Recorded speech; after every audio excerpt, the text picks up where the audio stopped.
มกับมันเผ็ด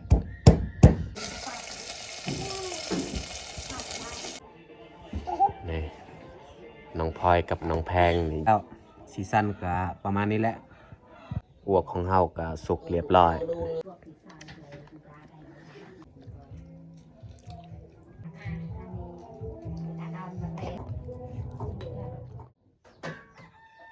กับทักทายสบายดีซีเบิร์ดสุขูสุคนยินดีต้อนรับเข้าสู่ซองเบายูสำหรับตอนแรกวันนี้คอยกาสิมาเฮ็ดของกินให้ทุกคนในเบิ้งและพิเศษอยากขอบคุณพี่คนนี้ที่ส่งเงินทางซุปเปอร์แตงให้แก่ครอบครัวของพวกเฮาขอบใจได้หลายหรือว่าขอบคุณมากๆที่มีความเมตตาและก็บ่มีหยังสิตอบแทนแต่สิส่งคำอวยพรก็อยากขอให้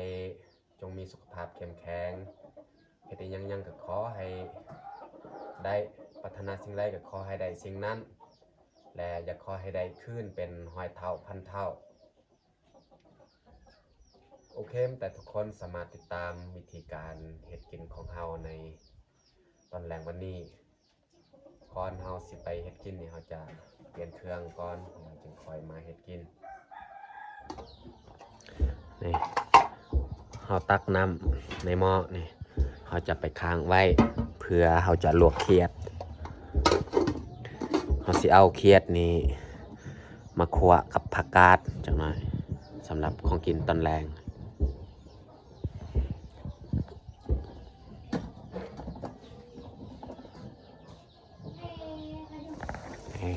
น้ำก็เริ่มร้อนแล้วไม่ใช่เราจะปรุงแล้วก็เอาเขียดมาลวกเลย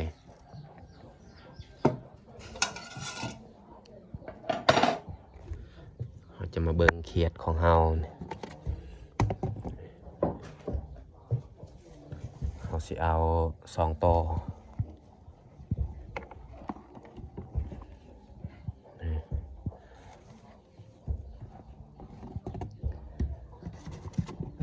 อัดไว้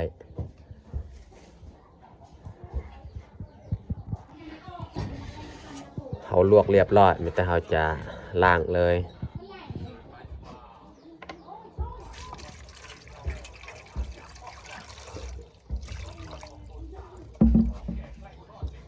เขาจะล้างก่อนแล้วจึงคอยเอาใส่มันออกนี่สีขาวๆนะถ้าว่าเขาบ่ลวกนี่มันบ่ออกมันขายคือน้ำเมือก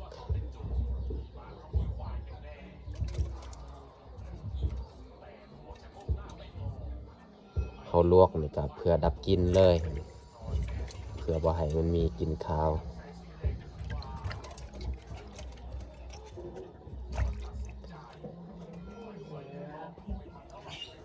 เขาเอาใส่ออกเรียบร้อยไม่แต่เขาจะมาตัดเป็นตอ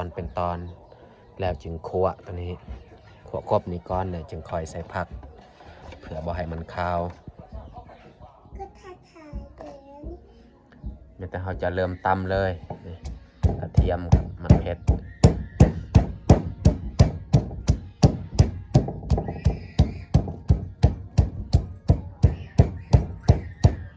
เขาตำแล้วเนี่ยเราจะมาคั่วเลย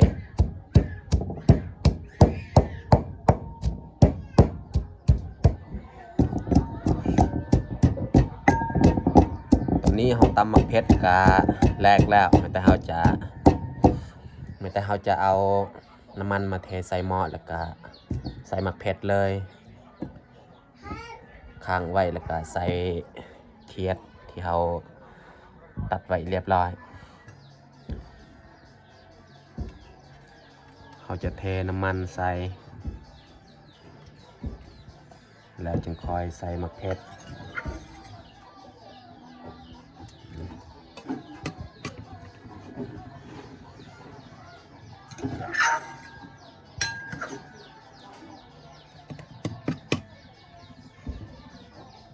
หลังจากหั่นแมนเขาจะค้างไว้เมื่อน้ำมันนี่มันฮ้อนแหละจึงคอยใส่เขียด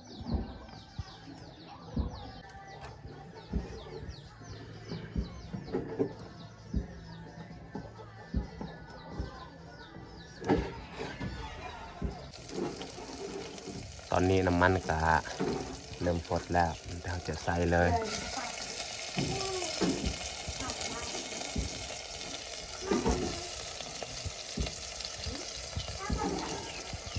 กลิ่นหอมกระเทียมเลย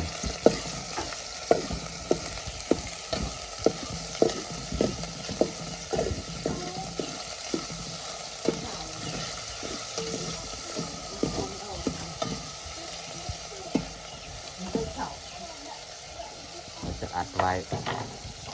สักหน่อยจึงใส่ผักเราจะมาเติมน้ำอีก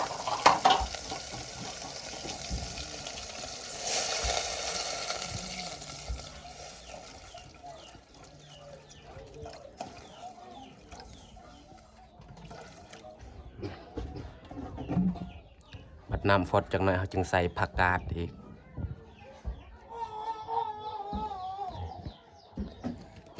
เราจะมาซอยผักก่อน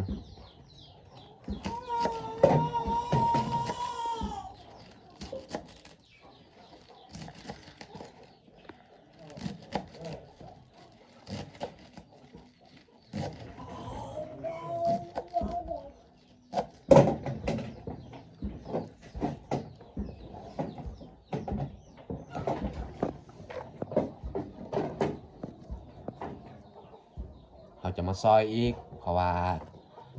เราใส่สำนีนี่ยันกินบ่พอเราใส่เติมอีกโอ้น้ำกะฟดพอดีเลยเราจะใส่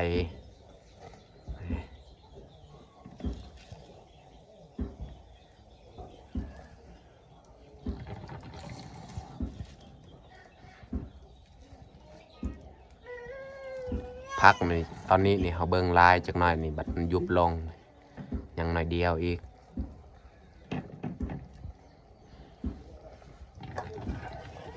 เขาอัดไว้เพื่อให้พักนี่มันยุบไว้นี่น้องพลอยกับน้องแพงนี่หยอกกันเฮ้ยเฮ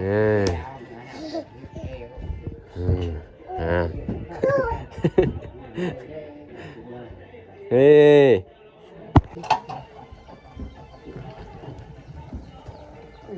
พักก็ยุบลงแล้ว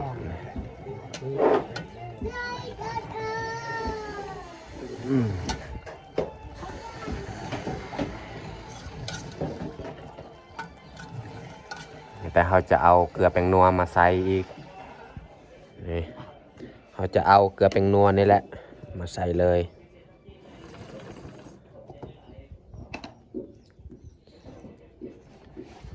เขาจะเปิดฝาหม้อก่อนเอาเกลือนี่ใส่ก่อน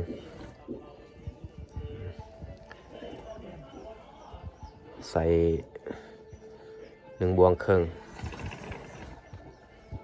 ถ้าว่าบ่พอนี่จักหน่อยเขาจึงเติมอีกใส่จานนะขึ้นฟงสุรส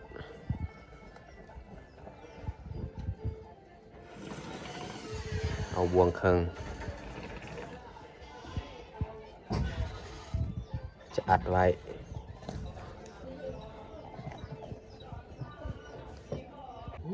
เขาจะมาซอยผักบัวนี่หลังจากเขาใส่เกลือแป้งนัวแล้วบัดเขาสิป่งจังน้อยเขาจึงใส่ผักบัวนี่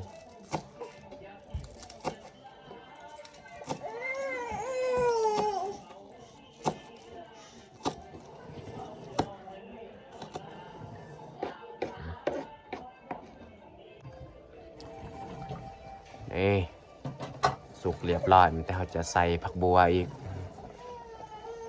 ใส่ผักบัวแล้วนี่เขาอัดไว้แล้วก็ป่งเลย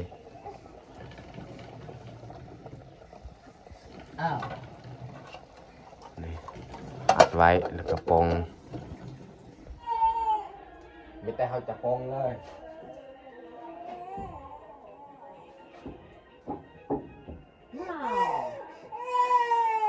ป่งแล้วนี่เขาก็ตักใส่ถ้วยเลยเขาลองมาเปิดเบิ่งเลย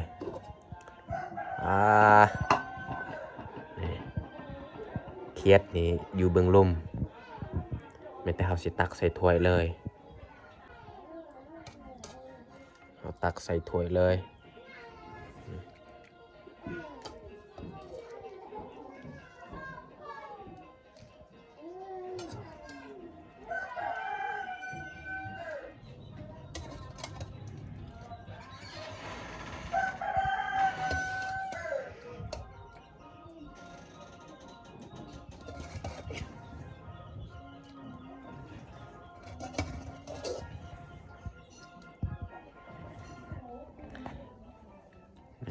หลังจากเขาตักแล้วซีซั่นก็ประมาณนี้แหละแกงผักใส่เขียด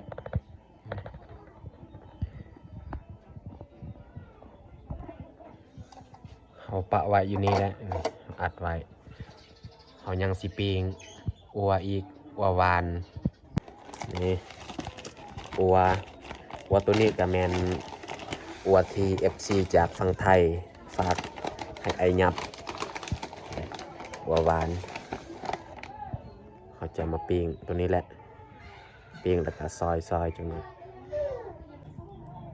ในกระทงนี่ก็ยังอีกยังล็อตหนึ่งเขาปะไว้กินประหยัดเขาเอาเหล็กมาเสียบไว้เรียบร้อยแต่เขาจะปิงไว้หลังจากเขาปิงแล้วนี่เขาจะมาซอยจังเลย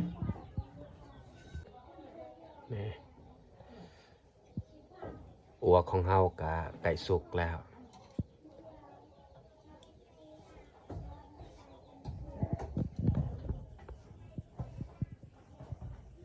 น้ำมันนี่ย่อยเลย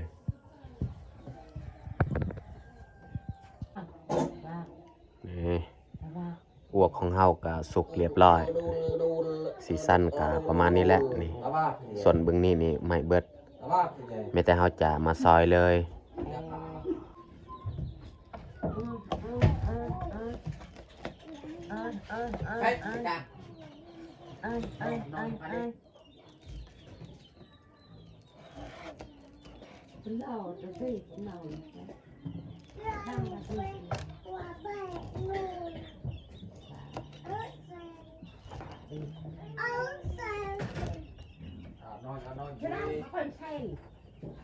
เขาซอยกะสำเร็จเรียบร้อยแต่เขาจะ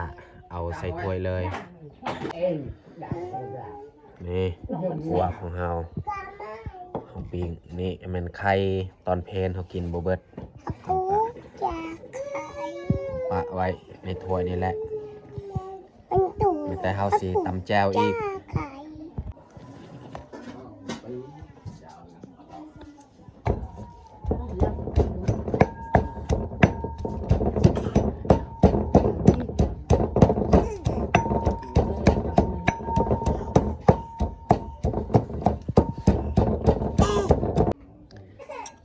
มักเผ็ดเขาตำเรียบร้อยแต่เขาจะตักใส่ถ้วยแล้วก็เอาเกลือแป้งนัวจังเลยมาผสมเลย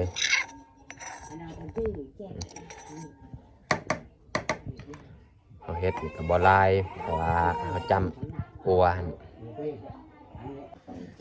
เกลือแป้งนัวนี่เขาก็ใส่เรียบร้อยแต่เขาจะบีบมะนาวอีกเขาเฮ็ดแจ่วส้มเขาจะบ่ใส่น้ำเอาแต่น้ำมะนาวนี่แหละบีบใส่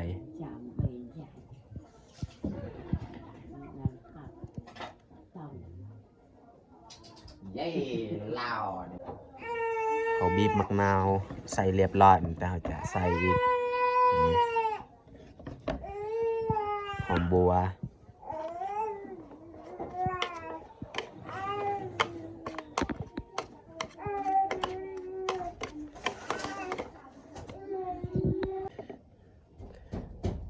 เขาตำแจ่วก็สำเร็จเรียบร้อยแต่เขาจะเอาถ้วยนี่มาตักเข้าอีก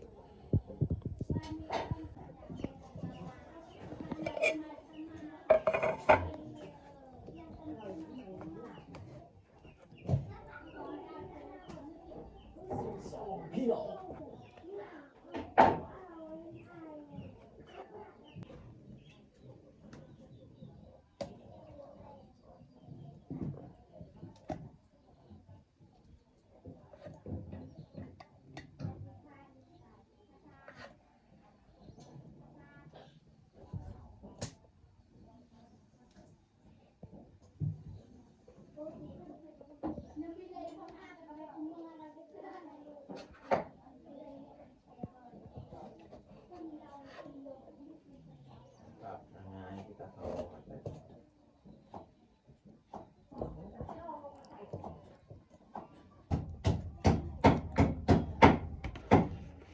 mới được ăn cả đời anh ta cha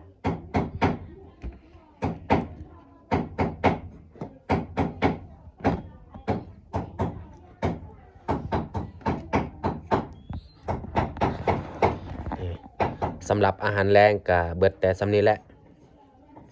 โอวาแล้วก็แจวนี่แกงผักใส่เคียดข้าวเจ้าปกตินี่เรากินข้าวตอนแรกนี่เรากินแต่ข้าวเจ้ามีแต่เราสิจัดบอลกินข้าวเลยตอนนี้เราจัดผักข้าวกาสำเร็จเรียบร้อยตอนแรกวันนี้กินข้าวแต่3 คน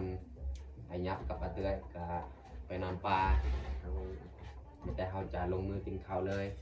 เอามาทุกคนมากินข้าวแรงนำกัน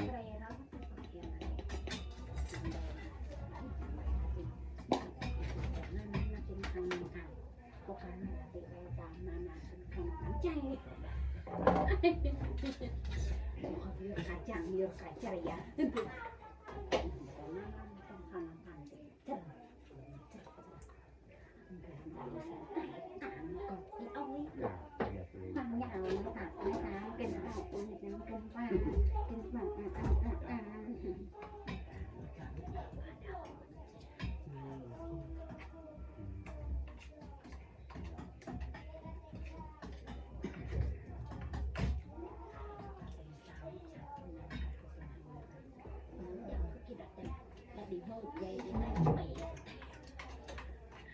Không ta mà nhà cô về về uy bồn về cá ve kịp thêm về đàn bự nào giờ thì toàn về kém nhà áo bên có ta mặc được về chừng về áo nhà cô vậy đại mà nên là nó sẽ ada dan ada yang lah dan lalu kan apa yang boleh dilakukan kita dan bagi buat kita juga ada yang Đập luôn nè.